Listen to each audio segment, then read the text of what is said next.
Livro do profeta Jonas, capítulo 4, versículos 1 a 5. Nós estamos chegando na reta final desse livro. Hoje é o penúltimo sermão que nós vamos trazer, o livro do profeta Jonas. E, pela graça de Deus, no próximo domingo nós encerraremos essa série de mensagens. Jonas, capítulo 4, versículos 1 a 5. Eu peço que você acompanhe atentamente a leitura desse texto. Assim diz a palavra de Deus. Com isso, desgostou-se Jonas extremamente e ficou irado. E orou ao Senhor e disse: Ah, Senhor, não foi isso o que eu disse, estando ainda na minha terra? Por isso me adiantei, fugindo para Tarsis, pois sabia que és Deus clemente e misericordioso, e tardio em irar-se e grande em benignidade, e que te arrependes do mal. Peço-te, pois, ao Senhor, tira minha vida, porque melhor me é morrer do que viver. E disse o Senhor: É razoável essa tua ira? Então Jonas saiu da cidade e assentou-se ao oriente da mesma, e ali fez uma enramada, e repousou debaixo dela à sombra, até ver o que aconteceria à cidade. Feche seus olhos, vamos orar a Deus mais uma vez. Pai, o que vamos fazer aqui agora, nós só podemos fazer debaixo da orientação e da condução do Teu Espírito Santo, Deus. O que nós desejamos aqui é ouvir a Tua voz, a Tua palavra, a Tua mensagem a nós, Pai. Por isso, que o Seu Espírito Santo, Pai, possa me ajudar no falar, ajudar os nossos irmãos que estão também no ouvir, e que todos nós, Deus, sejamos alimentados pelo Senhor aqui. E saímos daqui exortados por Ti, confortados por Ti, e também, Deus, firmes na esperança que há em Cristo Jesus, o nosso Salvador. Nos ajude a conhecer mais do Senhor nessa noite, é o que te pedimos em nome de Jesus. Amém. Irmãos, às vezes a gente pode pensar que é bom, pensar que está fazendo coisas boas, ou servindo adequadamente a esse Deus que é bom, e não é incomum que a gente seja um pouco revestido de uma falsa bondade. Falsa bondade. Num certo sentido, a gente só é bom até quando não acontece algo que desagrada ou que nós não gostaríamos que fosse assim. Eu me lembro da faculdade, algo às vezes, não só na faculdade, mas também ainda no ensino médio, né? Quando eu me dava bem numa matéria, eu achava aquilo ótimo, assim, me dava bem na matéria, né? Receber o elogio do professor, receber o elogio dos colegas, né? E muitos colegas, às vezes, estavam ali patinando em alguma matéria, precisando de algum apoio. Aí eu ia com a minha falsa bondade passar um tempinho estudando com esses colegas meus, né? Isso às vezes a gente está revestido de uma falsa humildade, falsa bondade. Por vezes a gente só queria mostrar que sabia mais daquela matéria e que estava ainda na posição de ensinar, né? Posição de ensinar. Só que quando acontecia que aquele colega que a gente teve ali compartilhou algum tempo ali de horas de estudo, aí aquele colega vai para uma prova e tirava uma nota melhor do que a minha, aí eu falei assim, não, aí deu errado. Eu queria ajudar ele, mas também não era para ele tirar uma nota melhor do que a minha. Eu queria continuar sendo o melhor aluno, a maior nota, eu queria receber o tapinha, né, nas costas do professor, falando assim, ó, sua nota foi a maior. Aí quando eu vi aquele que ajudou, tirou a menor nota, eu falei assim, deu errado. Antes não tivesse ajudado, né? Para eu continuar recebendo o tapinha do professor, né, nas costas. É uma falsa bondade, né? Uma falsa humildade que muitas vezes a gente carrega na nossa vida. E a gente está chegando para o final do livro de Jonas e a gente já viu que a postura de Jonas ela está longe de ser adequada. Irmãos, o que eu creio é que o próprio profeta escreveu esse texto. Muitas vezes as pessoas falam assim, mas Jonas era tão ruim assim, será que ele morreu ruim dessa maneira? O que eu creio é que ele escreveu esse livro, foi inspirado pelo Espírito Santo a deixar esse texto, e ele deixa esse texto aqui para nós, para que no nosso tempo a gente possa ler e a gente seja perguntado, né? A gente possa perguntar a nós mesmos, eu quero ser mesmo como Jonas? Então, o próprio profeta deixou isso aqui para falar assim, pergunte a você se você quer ser igual a mim. igual a mim. O homem que se diz servo de Deus, temente a Deus, mas fez o que fez. Fez o que fez. Por quê? Nós estamos, como eu disse, capítulo 4. E a gente sabe qual foi a jornada que nos levou até aqui do profeta, e muitos de nós conhecemos de qual é essa história. Esse homem recebe uma ordem de Deus. Você vai para Nínive, você vai pregar. A maldade daquele povo chegou até a mim. Você vai lá e vai pregar. Você vai pregar que a justiça minha vai chegar àquele povo. Que eles vão ser devidamente corrigidos por mim. Vai lá. E estranhamente, o que acontece, que a gente já viu, Jonas vai no sentido contrário. Ele ir para um lado, ele foi para o outro lado. O mais distante possível. Ele entra num barco, num navio, para tentar ir para Tarsis, o mais longe possível daquela cidade, para não cumprir a ordem que Deus deu a ele. Então ele está em rebeldia, desobediência a Deus. Deus, quando nos ordena algo, irmãos, ele não tem uma preocupação com as nossas vontades, porque ele sabe o que aconteceu lá em Gênesis 3. Ele sabe como as nossas vontades, os nossos desejos, aquilo que a gente tem aqui por dentro, como foi afetado por causa de Gênesis 3, da queda dos nossos primeiros pais. Então, Deus ele não tem uma preocupação em alinhar os seus propósitos com os nossos desejos. Porque os nossos desejos, eles vêm de uma mente, de uma carne má, que está em pecado. Então, Deus, quando dá uma ordem para ser cumprida. E o profeta, ele se vê em rebeldia a Deus e ele está fugindo para o lado contrário, para onde Deus mandou ele ir. E aí vem toda aquela cena, junto com o barco, com os marinheiros, com Jonas, o mar sacudindo, o vento que ninguém esperava, nunca aconteceu naquela região daquela forma, e uma grande tragédia está para acontecer ali. E todo mundo está vendo aquele cenário como um cenário de punição a Jonas. E a gente viu que ali não é punição a Jonas. Ali é um cenário em que Deus está tendo misericórdia de Jonas.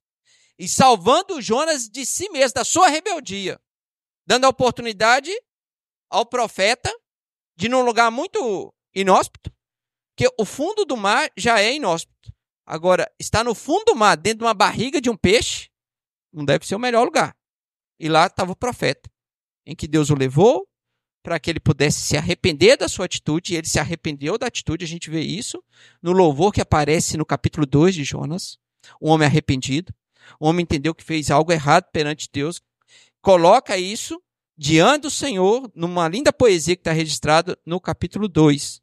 E Deus, novamente, dá a oportunidade àquele homem. O peixe o vomita na praia, e a gente vê no capítulo 3, a ideia é, vamos começar tudo de novo?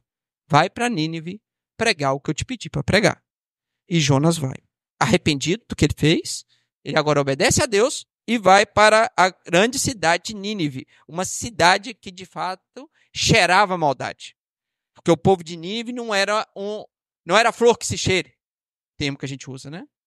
Era um povo, de fato, ímpio e que destilava impiedade frente aos seus inimigos. E um dos inimigos do povo de Nínive era justamente o povo de Israel. A gente sabe que Israel está dividido nesse momento da história. Reino do Sul e Reino do Norte.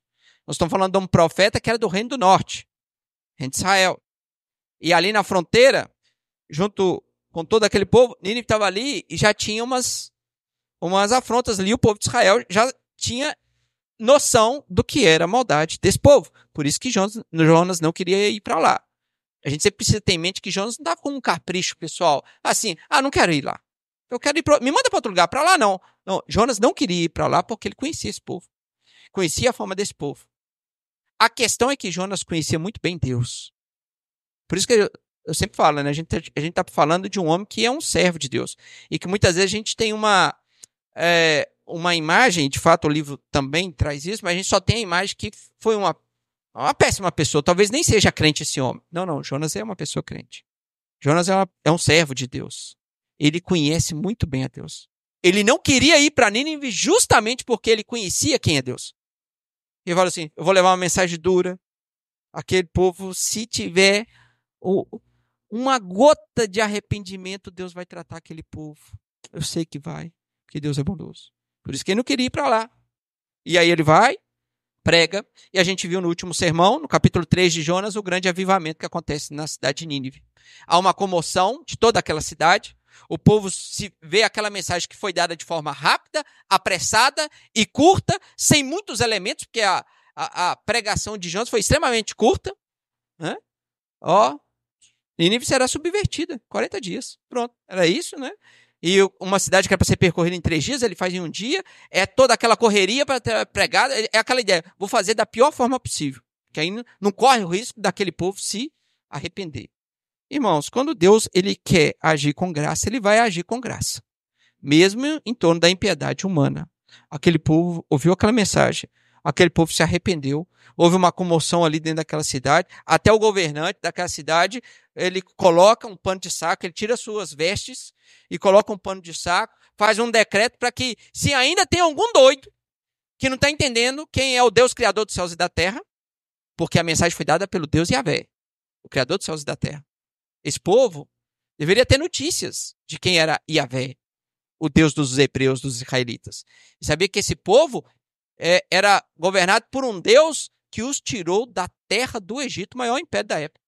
Então, com uma consciência ali mínima, aquele povo falou assim, não dá para afrontar esse Deus, e por isso que há todo aquele arrependimento e um grande avivamento acontece naquela cidade. E aí vem o capítulo 4, irmãos. O capítulo 4. E a gente já conhece um pouco a história, mas se nós não conhecêssemos tão profundamente essa história, nós deveríamos chegar no capítulo 4, caminhando para o final dessa história, e entender assim, o profeta deve ter sentido orgulho daquilo que ele fez. Ele deve ter ficado feliz com tudo aquilo que ele produziu. Um povo, uma cidade inteira que se arrependeu diante de Deus. E talvez a gente poderia pensar assim, porque esse profeta se arrependeu. A gente leu isso no capítulo 2, o grande arrependimento de Jonas. Foi isso que está ali, que está descrito aqui. Ó. Só, não sei se está na mesma página, está uma página atrás. Quando Jonas ora do ventre daquele peixe, ele se mostra extremamente arrependido. Então poderíamos esperar um homem feliz na sua missão e feliz por um povo que se salvou, que poderia cair nas garras do Deus da justiça e que pode usar a sua ira perfeita para subjugar qualquer um dos povos. Só que não foi isso que a gente vê e acabou de ler aqui sobre o profeta. Diante disso, né, o versículo 10 do capítulo 3 fala assim, viu Deus o que fizeram, o povo de Nínive, como se converteram do seu mau caminho, e Deus se arrependeu do mal que tinha dito que lhes faria e não fez. Aí vem o versículo 1 do capítulo 4. Com isso, desgostou-se Jonas extremamente e ficou irado. Irmãos, o texto não está mostrando que Jonas ficou assim, ele ficou aborrecido, ele ficou de bico com Deus, assim. Ele só falou assim, sabia que ia dar nisso. Não. O texto fala que ele ficou, ele desgostou-se extremamente. E ele ficou irado. Irado. Irmãos, existem 2 tipos de rebeldia. Existe um tipo de rebeldia diante de Deus. Existe uma mais comum, em Romanos 1, fala um pouco desse tipo de rebeldia. A rebeldia que ela existe por causa da ignorância de quem é Deus. É a rebeldia mais latente na sociedade. A sociedade que afronta Deus é rebelde a Deus. Se a gente fizesse uma estatística, a grande maioria da sociedade dos povos são rebeldes a Deus por causa da ignorância a Deus. Não sabem quem é Deus. Ou não têm a ideia exatamente de quem é Deus. Muitas vezes têm a ideia só de um Deus distorcido. E por isso são rebeldes a Deus. Estão em rebeldia, desobedecendo a Deus por causa da sua ignorância, por causa da sua falta de conhecimento. E que recebe, e se continuar assim na vida, né, vai receber a punição de Deus. A gente não pode achar que ignorância livra ninguém do tribunal divino. Não vai livrar. Romanos 1 deixa isso muito claro. Ignorância levará muitos para o inferno. Então não tem... o pobre coitado do índio. Sabe, Vanessa? O pobre coitado do índio, que está lá na tribo, que nunca ouviu falar de Jesus e que fez tudo errado na vida, cultuou outros deuses, mas ele nunca ouviu falar de Jesus. Não é possível que ele vai ser condenado. Ele vai ser condenado. Ele vai ser condenado. A ignorância levará muitos para o inferno. Agora, o duro é quando alguma pessoa é rebelde a Deus, como é o caso do profeta Jonas, pelo o motivo contrário. Ele conhece muito a Deus. E por isso ele está sendo rebelde a Deus. Ser rebelde a Deus por conhecê-lo é exatamente isso que o profeta Jonas está fazendo. Ele não está de bico, de cara virada para Deus, porque ele não conhecia Deus, não conhecia esse lado de Deus, pelo contrário. Ele está irado com Deus, que a ira não é consigo, a ira não é com o povo de Nínive somente, a ira dele é com Deus. E ele está irado com Deus porque ele conhece muito bem Deus. É o motivo da ira dele. E como eu falo, né, esse homem conhecia Deus, esse homem era servo de Deus. E olha o que ele faz no versículo 2. Mas olha que coisa surpreendente. Porque às vezes a gente lê o texto e não passa pelas as coisas surpreendentes que pode ter num texto como esse. Fala assim, esse homem está irado, ele está extremamente bravo, desgostado com Deus. E o versículo 2 fala que ele orou ao Senhor. Ele poderia ter esquecido aquele negócio, ter ido embora. Não vou falar com Deus, porque é assim quando a gente muitas vezes fica irado, né? A gente não quer falar com a pessoa que a gente está com raiva. Não. Ele foi conversar com Deus. Ele foi conversar. Ele orou ao Senhor e disse: Ah, Senhor, não foi isso o que eu disse estando ainda na minha terra? E se atente a isso aqui também. Ele está colocando assim, eu sabia que ia dar nisso. E não foi disso quando eu estava ainda na minha terra. Aqui está um grande problema de Jonas, tá? Jonas estava entendendo que a salvação, ela não pertencia ao Senhor. E eu disse que Jonas, capítulo 2, versículo 9, o final desse versículo tem o tema central de todo esse livro. Ao Senhor pertence a salvação. É o tema central do livro. Ao Senhor pertence a salvação. Jonas, capítulo 2, versículo 9. Mas aqui no versículo 2 do capítulo 4, Jonas está falando assim, não foi isso que eu disse quando eu estava na minha terra? Porque está sobre a mente de Jonas a ideia que Deus, ele só executaria ou traria sua salvação para o povo de Israel, o povo hebreu.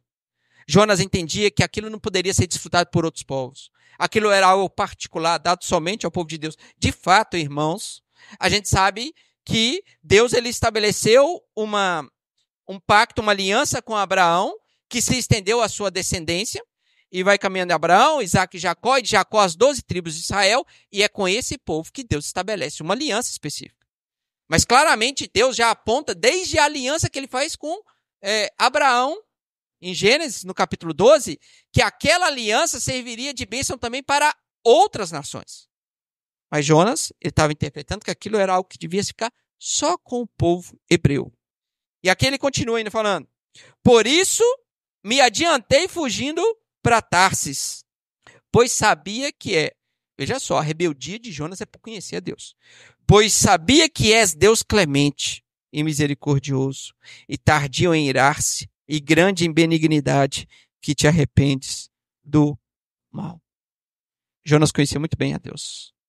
Jonas, ele mesmo com sua vida e frente ao povo de Israel, ele tinha experimentado a misericórdia e a vontade de Deus. Porque o povo de Israel, lembrando mais uma vez, né, aqui você tem o reino do sul e o reino do norte. Jonas era um profeta do reino do norte.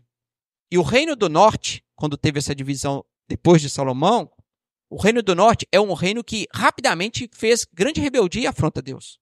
Era um povo que se tornou muito mais rebelde a Deus do que o povo do sul. Os dois alcançariam esse nível de rebeldia, mas o reino do norte é muito mais apressado nisso. E Jonas viu Deus tendo misericórdia, porque quando aquele povo estava na sua iniquidade, Jonas mesmo ele trouxe a notícia a um dos reis, falando que Deus traria misericórdia dele. Quando os povos tentassem alcançar, Deus ia proteger aquele povo que não merecia ser protegido, porque ele estava em rebeldia a Deus. É o reino do norte. Jonas viu com seus olhos a misericórdia e a bondade de Deus. E é por isso que ele pode, com as suas próprias palavras, falar assim, Deus clemente, misericordioso e tardio em irar-se, e grande em benignidade, e que te arrependes do mal. Ele não estava falando só daquilo que ele ouviu falar. Jonas estava falando de algo que ele experimentou com a sua própria vida. Um Deus que é clemente, a ideia da clemência é um Deus bondoso, né? Um Deus que é misericordioso. Um Deus que é longânimo. Sabe, Fernando, os meninos estavam esperando o dinossauro crescer lá em casa, dia, né? Fernando deu aula falando da longanimidade. Deu um dinossauro que cresce na água 3 dias, né? A gente é muito imediatista, né? Os meninos queriam que o negócio crescesse na hora que põe na água já explodisse, né? Ficasse do tamanho, né? A gente precisa executar a longanimidade. Só que 3 dias é o quê? 3 dias não é nada, irmãos. 3 dias não é nada, né? Deus, ele é tardio em irar-se. Quando nós olhamos para a história, da maneira que nós podemos olhar, nós já temos 2000 anos pós a vinda de Jesus Cristo aqui na história, Nós temos que observar, nesses 2 milênios, Deus sendo longânimo. Olha a longanimidade de Deus. Não é 3 dias. Já tem 2.000 anos. Até onde vai, eu não sei. Mas eu acho que 2.000 anos é prova suficiente que Deus é muito bondoso. Ele poderia ter encerrado a história quando as pessoas pensaram em levar o filho dele para a cruz. Só pensaram. Ele já poderia falar, não vai ter isso não, acabou isso. Acabou. Deus é longânimo.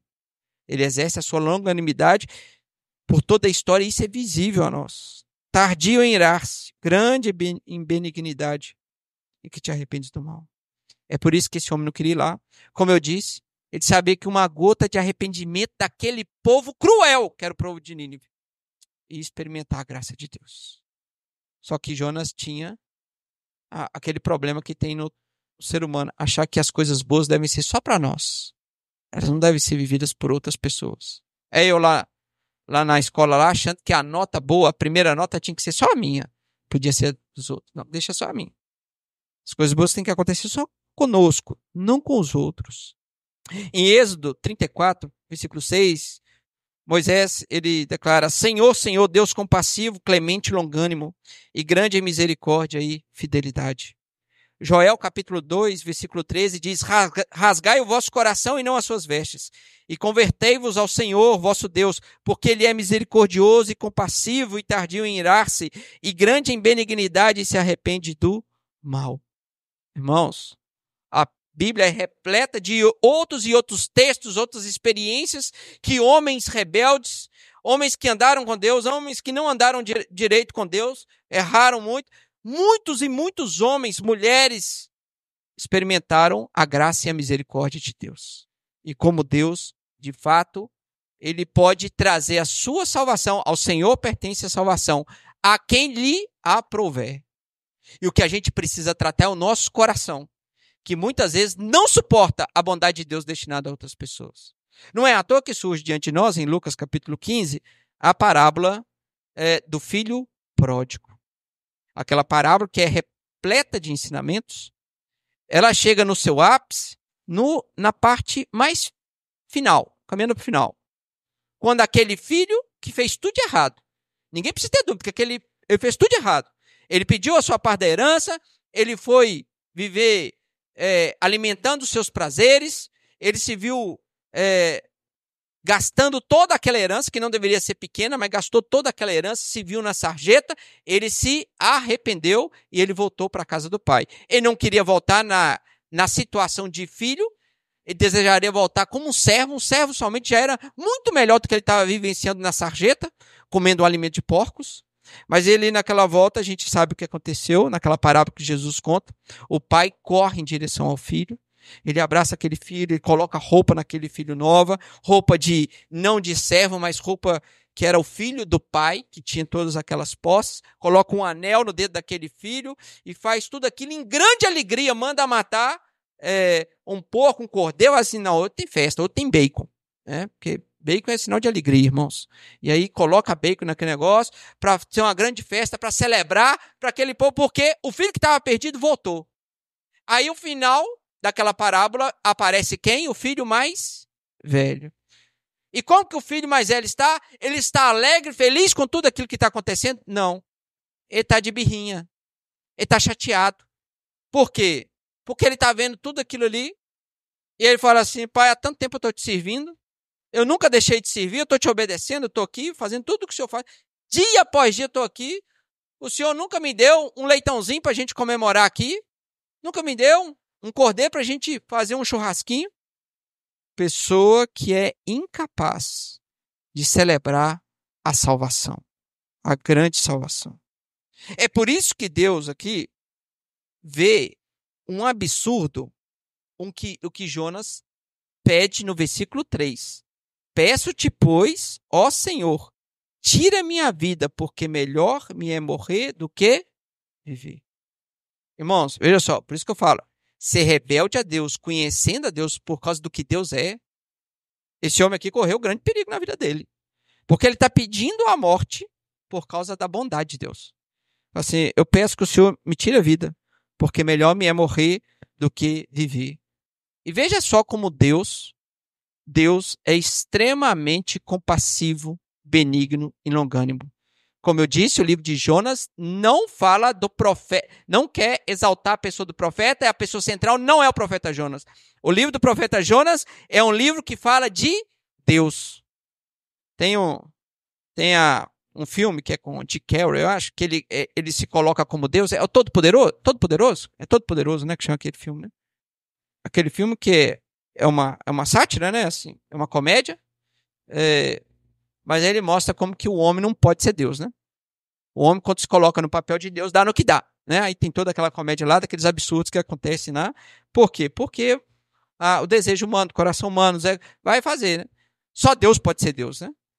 E muitas vezes a gente não entende Deus. E muitas vezes não, quase sempre a gente não entende Deus, não vai entender a Deus. Porque se fosse, eu não sei qual é a sua posição, mas se fosse eu aqui na posição de Deus, eu não, né? Nenhum de nós vai ser Deus. Mas se fosse eu aqui nesse ponto da história, com esse profeta rebelde, que já tinha experimentado a misericórdia de Deus várias vezes na sua vida, e de uma maneira muito especial, sendo salvo por Deus no fundo de um mar, e Deus dando uma segunda oportunidade para ele. Esse profeta agora, ele está com ira, ele está com sangue nos olhos, porque Deus executou a salvação e a graça e a bondade dele. Agora esse homem está aqui, todo chateadinho, e está pedindo a Deus para morrer. Se fosse eu, onde que aperta o botão? Tá, morre, seu desgraçado, morreu. Era isso que nós faremos nessa situação. Só que nós não somos Deus, e graças a Deus por isso. Deus é compassivo, assaz benigno, tardio em irar-se, grande em benignidade. Deus ainda vai conversar com aquele homem, está lá todo chateadinho, e fala assim: é razoável a tua ira? É razoável a tua ira? Você está irado por causa da salvação. O versículo 5 termina falando assim: então Jonas saiu da cidade e assentou-se ao oriente da mesma, e ali fez uma enramada, né? Ele fez como se fosse uma barraca, né? Fez algo ali para o proteger e repousou debaixo dela, à sombra, até ver o que aconteceria. Eu não sei o que está passando muito bem na cabeça de Jonas, mas me parece que ele falou assim: não, vai que Deus muda de ideia e ainda traz castigo para aquele povo, eu vou querer ver aqui. Eu estou aqui, eu não podia ir embora, mas Deus falou que ia trazer punição, vai que ele vai trazer mesmo, né? Eu vou esperar aqui, porque ainda sobrou talvez uma gotinha de esperança daquele homem para que aquele povo fosse condenado. Recebesse não a graça de Deus, não a bondade de Deus, não o amor de Deus, mas a condenação de Deus. Contrário àquilo que Deus quer. Deus quer a salvação dos povos, irmãos. Deus quer a salvação dos homens. A salvação não chega aos homens por causa da rebeldia deles mesmos. Mas Deus quer a salvação. E Jonas era a condenação daquele povo. E talvez ele ficou ali esperando mais um pouquinho. Ele, vai que a minha ira, né, por osmose, passa para Deus e Deus se ira com aquele povo de Nínive e mata todo mundo, né? Vai que isso acontece. A pergunta que Deus faz a Jonas, é razoável a tua ira? Na verdade, faz com que o profeta pense. Porque não era razoável o que estava acontecendo. Deus sabia e está querendo que o profeta pudesse mais uma vez experimentar a misericórdia de Deus, colocar a sua mão na consciência e falar assim: isso é um desejo do seu coração. Você está se indignando com um ato que eu fiz. Você é um homem. Você é um pecador que já experimentou da minha graça, do meu amor e da minha misericórdia. E agora você está contestando a minha onisciência. O que é onisciência, irmãos? Onisciência qual é o aspecto desse atributo belíssimo de Deus que é onisciência? A onisciência é a perfeita atitude de Deus em usar todo o conhecimento e toda a sua sabedoria para que ele possa promover o máximo da sua glória. Isso é a onisciência de Deus. É um Deus que conhece todas as coisas, sabe todas as coisas e utiliza de todo o conhecimento que ele tem para que tudo isso possa redundar na máxima glória de Deus. Esse homem devia estar achando assim: Deus, você fez alguma coisa errada. Enquanto Deus está sendo glorificado com a conversão dos ninivitas. Esse homem está achando que Deus está fazendo as coisas erradas. É por isso que Deus está falando assim: é razoável a sua ira? Irmãos, por vezes, e aqui eu encerro, nós temos muitas vezes essa mesma inclinação de achar que Deus está fazendo as coisas erradas. De achar que Deus às vezes está sendo misericordioso com quem não devia. Talvez você pode estar olhando para cenários políticos, cenários no ambiente de trabalho que você está, cenários, outras pessoas perto de você, e fala assim: ó Deus, por que o Senhor não manda um juiz, um fogo do céu para consumir isso tudo aqui? Muitas vezes a gente tem um ímpeto pela condenação e esquecemos que Antes de tudo, irmãos, nós somos alvos da graça e da misericórdia de Deus. Nós deveríamos ser o povo que deveria sempre ter o olhar compassivo e de misericórdia, porque é assim que o nosso Deus é. O nosso Deus, se ele quisesse já ter encerrado essa história com a sua ira, por causa da sua justiça, ele já o teria feito. Se Deus está esticando o tempo um pouquinho mais, é isso que está acontecendo, o tempo está sendo esticado por Deus um pouco mais, é porque ele deseja que o povo de Deus, que experimentou a graça e a misericórdia de Deus, possa correr para esse povo ímpio e proclamar essa graça e misericórdia, dizendo, veja só, rebeldes a Deus, há um Deus que ama vocês e que está estendendo o tempo para que vocês possam crer nele, saber quem ele é, esse Deus que é amoroso, esse Deus que é bondoso, esse Deus que é misericordioso, esse Deus que é tardio em irar, é grande benignidade, esse Deus que quer alcançar a sua vida. E nós deveríamos nos alegrar na grande salvação que Deus está promovendo e continua promovendo. A gente não deveria ter nunca a inclinação em achar de que algumas pessoas não deveriam ser salvas. E muitas vezes é assim que a gente acredita ou deseja. Ou seja, eu não sei você, mas passa na minha cabeça muitas vezes que algumas pessoas deviam ser condenadas mesmo. Já devia estar até morto. Passa isso no desejo de um coração de um homem ímpio. Ou de um homem que ainda luta contra os seus pecados. Enquanto nós deveríamos clamar, Deus usa da sua misericórdia, assim como o Senhor usou para mim. Usa no meu vizinho, que só me dá trabalho. Usa na minha esposa, que só me dá trabalho. Não estou falando da Dani não, tá, gente? Não, a Dani me dá trabalho mesmo, né? Me dá trabalho de casa, lava a louça. Esse trabalho me dá, né? A esposa, Deus, usa de misericórdia com meu marido. Usa misericórdia com esse rapaz está sentado no meu trabalho aqui e o dia inteiro me incomoda, o dia inteiro está trazendo problema para mim, só está querendo. Deus tem misericórdia. Irmãos, nós somos o povo que experimentou a graça e misericórdia de Deus. Nós não deveríamos trilhar outro caminho que não seja repassar isso para frente. E que Deus nos ajude. Vamos orar? Pai, bendito seja o Senhor. O Senhor é o Deus da salvação. Ao Senhor pertence a salvação. O Senhor é aquele que pode trazer redenção ao homem mais terrível que habita na terra nesse momento, Pai. E o nosso coração deveria se alegrar grandemente diante da salvação do Senhor a cada pessoa, Deus, que experimenta isso. Porque essa é a alegria que está diante de nós. Nós que experimentamos o favor do Senhor, o amor do Senhor, deveríamos celebrar com grande júbilo aqueles que se achegam aos teus pés, Deus.